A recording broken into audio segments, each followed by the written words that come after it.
Papagawa ka ba or nagpapa-renovate ng iyong kusina sa iyong bahay?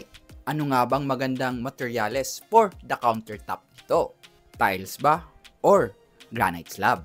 Isa na namang video for new info. Kaya tara!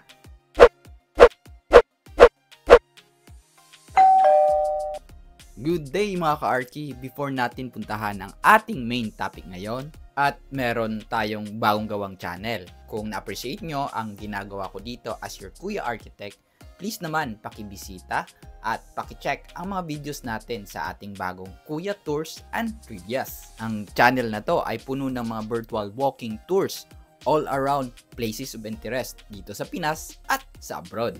Again, kung hindi naman kalabisan, please do visit and subscribe ang ating bagong channel, ang Kuya Tours and Trivias. I-click lang ang link sa comment at sa description below. Maraming salamat in advance. So, sa video ito ay tatalakayin natin ang mga advantages or kagandahan at ang mga issues sa dalawa sa pinaka-common na countertop materials dito sa atin. Ano nga ba ang mas maganda? Ano ang mas mabilis ikabit? Ang mas madaling i-maintain at ang sulit sa iyong budget? Ang paggamit ba ng ceramic tiles or ang granite stone slab? Kung gusto mong malaman, well, of course, panoorin mo ang video to. Ceramic tiles versus granite stone slab countertops. So, una nating pag-uusapan ay ang paggamit ng ceramic tiles. Ano nga ba ang advantages nito at ang mga issues maaari mong encounter pag ito ang iyong ginamit as countertop. So, unahin natin ang kanyang mga advantages. Unang advantage sa paggamit ng tiles as countertop is ang lower price nito. So, compare mo sa paggamit ng stone slab, masasabi talaga nating mas mura ang pagkakabit ng ceramic tiles sa mga countertops. So, ang 60 by 60 na ceramic tiles ay hindi lalampas commonly ng 200 pesos per piece. Anyway, for more detailed list of prices ng mga tiles ngayon, pwede nyo namang panoorin ang video ito. Nakagawa na tayo prior nyan. So, kung medyo tight yung budget mo sa construction ng iyong bahay or sa pagpaparenovate nito, well, better choose ceramic tiles. Sunod na kagandahan nito ay ang variety of design. Mas marami kang pagpipiliang type ng design sa mga ceramic tiles compare naman doon sa stone slab. At so dito tayo, tingnan natin yung mga available ng mga design. So ito yung mga gray colored or mga stone design ng ating mga 60 by 60 na tiles for countertop. So pwede itong pang floor, pwede itong pang walls, pwede itong pang countertop. So, ayan. Ito yung parang black na granite na design. Ayan. Ito rin yung pwede. Itong white and gray combination. Para din siyang granite na slab. Ito yung may pagka-brown. Ayan. At pwede rin ganitong design. Ayan. So, makikita natin yung presyo ay nasa 157. Ito. So, ito nasa 160 something to 150. So, hindi nga lalampas to ng 200 pesos. Kung gusto mo naman ng lighter na counter, pwede ito. Ito. Meron pa rin siyang parang stone design. Yan. So, again, lighter counters. Yan, nasa ganun din na range ng presyo. Pwede rin ito, may pagka brown or cream. Ito yung counter. Yan. Ito medyo lighter. Ito naman green. Gray. So, ito para tong mga pebble wash na design. Ayan. Pwede rin to. Ito din. Ayan. Stone cut naman to. At kung gusto mo ng parang wood sa yung counter, pwede rin naman to. Ayan.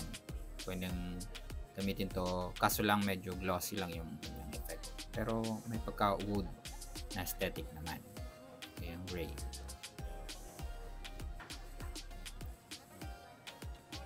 Ayan.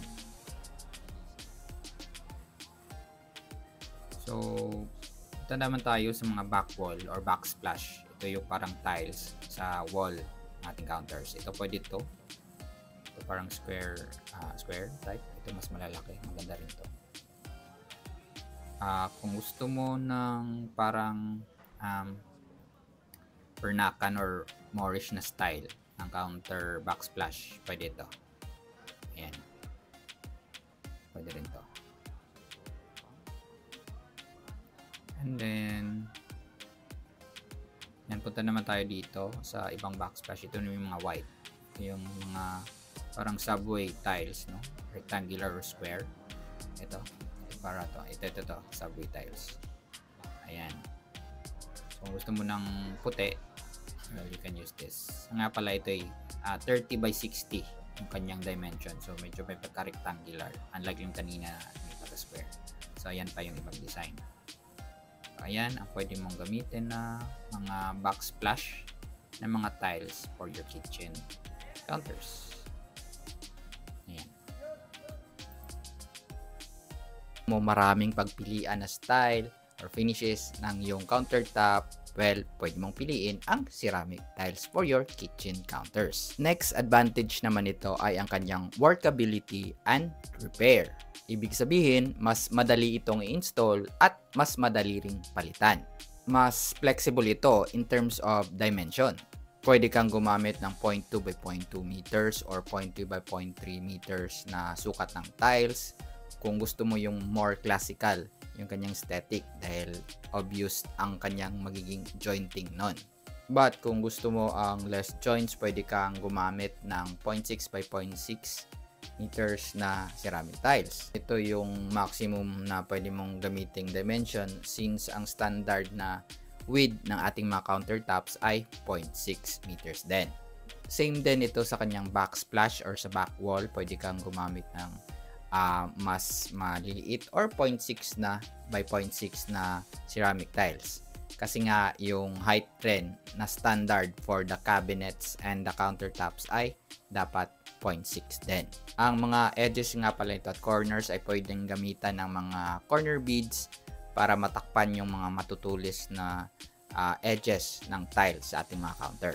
Well, dahil nga pwede tayong gumamit ng mga iba't ibang dimensions ng tiles, mas madali itong i-adjust kung meron tayong mga awkward na dimension sa ating mga counters. Mas madali din itong i-cut dahil mas manipis ito using grinders or mga tile cutters. Less hassle din kung may part ng counter na nasira or nabasag dahil with a skillful hand ay pwede mo itong i-replace nang hindi pinapalitan ang buong countertop.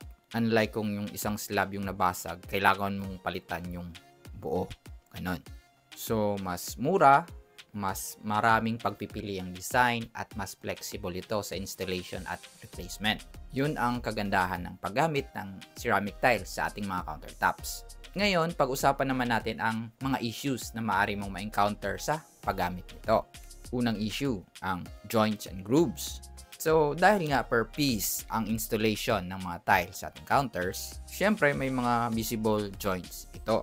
Kung ayaw mo ng visible joints pero gusto mong gumamit ng tiles, you can use the darker colored ones or yung mga may darker na design sa mga ceramic tiles. Kasi mas darker, mas less visible yung mga joints na yon. But more than the aesthetic issue, ang mga joints or mga groove na makikita natin sa paggamit ng ceramic tiles sa ating counters ay pwedeng mag-accumulate doon yung mga natirang dumi or magkaroon ng growth ng molds. Lalo na kung hindi talaga ganon kadalas linisin yung ating mga countertops. Natatrap kasi ang ibang mga maliliit na food particles or iba pang mga debris or mga dirt sa paligid doon sa mga grooves at ang mga liquid materials kaya ng tubig or mga condiments ay pwede ring matrap dito. At of course ay maaari itong sanhi ng pag-grow ng mga molds o iba pang mga dumi dun sa ating counters. Ito rin ay pwedeng mangyari sa mga edges or yung may mga corner beads na nilalagay natin. Pwede rin mag-accumulate din ng dumi at ng growth na nga ng molds. Medyo nagiging visible na ito pag nagkaroon na ng discoloration yung part ng ating mga joints, especially yung may mga grout. Medyo nangingitim na, parang ganon, at visible ito lalo na pag gumamit ka ng lighter color ng mga tiles sa ating countertops. So pag gumamit ka ng ceramic tiles as countertops, siguraduhin na nanlilinis ito at natutuyo palagi para again iwas accumulation ng dirt at ng growth ng molds sa ating kusina. Isa pa sa issue nito ay ang heat surface damage. Commonly kasi ang mga ceramic tiles ay merong mga glaze na surface. Ibig sabihin hindi ito integral or buo na materyales sa kanyang katawan. Pinapatong lang ang mga design or glazing sa mga tiles na ito at dumidikit by heating process. Kaya nga pag na-expose ito ulit sa mataas na temperature, sabihin na lapagan natin ng kalderong mainit or yung mga linuto natin na direct nating pinapatong sa tiles, susceptible ito sa cracking or yung pagkasira mismo ng surface ng mga tiles. Especially kung nakabili tayo ng mga substandard na ceramic tiles, pumuputok talaga yon pag nalapatan siya ng high temperature ng mga bagay.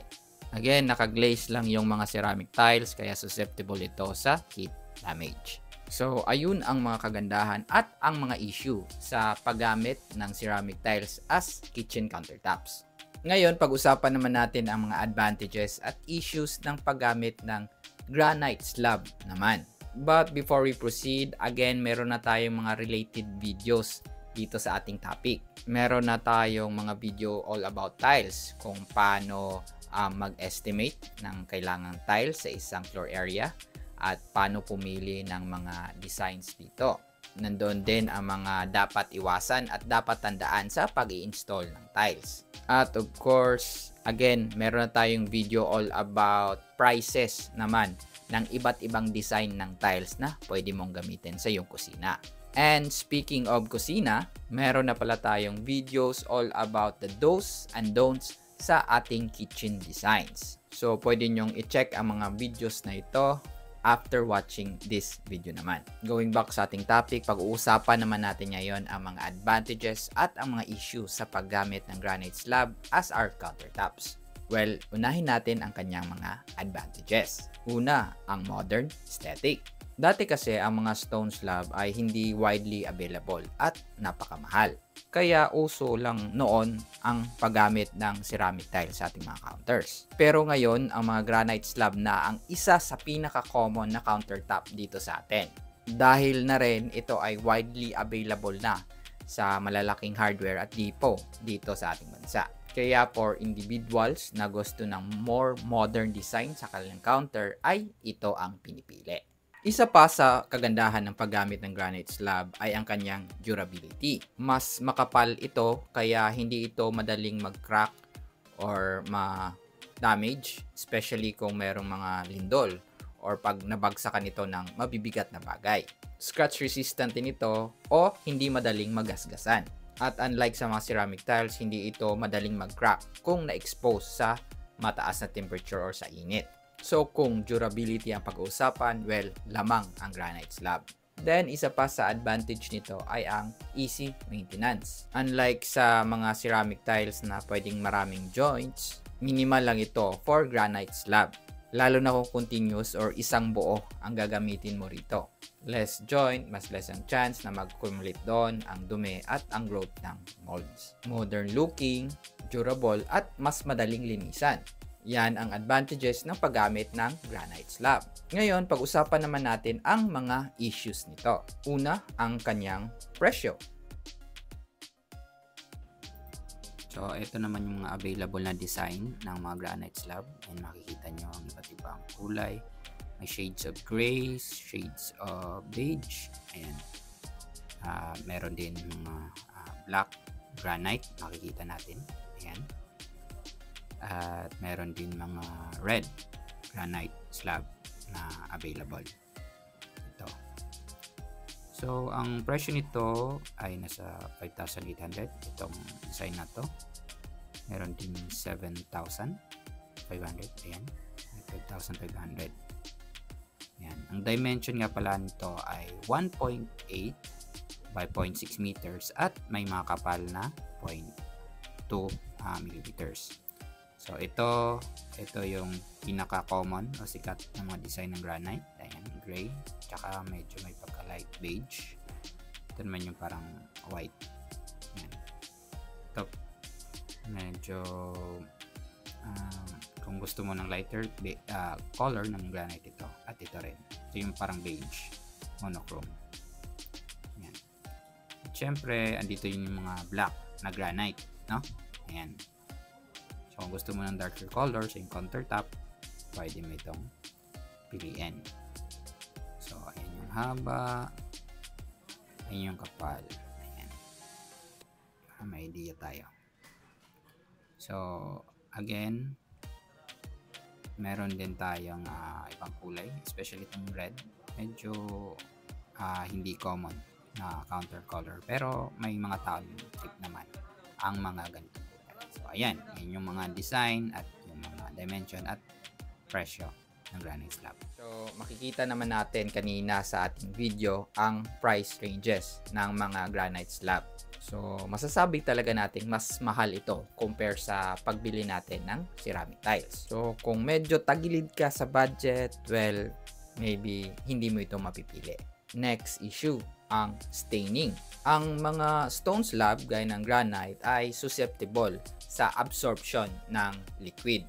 Dahil nga ang mga natural stone ay mayroong mga pores or yung mga maliliit na butas kung saan ina-absorb nito ang mga liquid tulad ng tubig or mga condiments gaya ng mga toyo or iba pang mga sauces. Kung hindi ito na-seal ng mabuti at natapunan ito ng mga toyo, juice or iba pang mga may colored na liquid, ay maaaring itong ma-stain. Kaya medyo mag-ingat tayo sa mga pangyayaring ito, especially kung lighter color yung granite slab mo.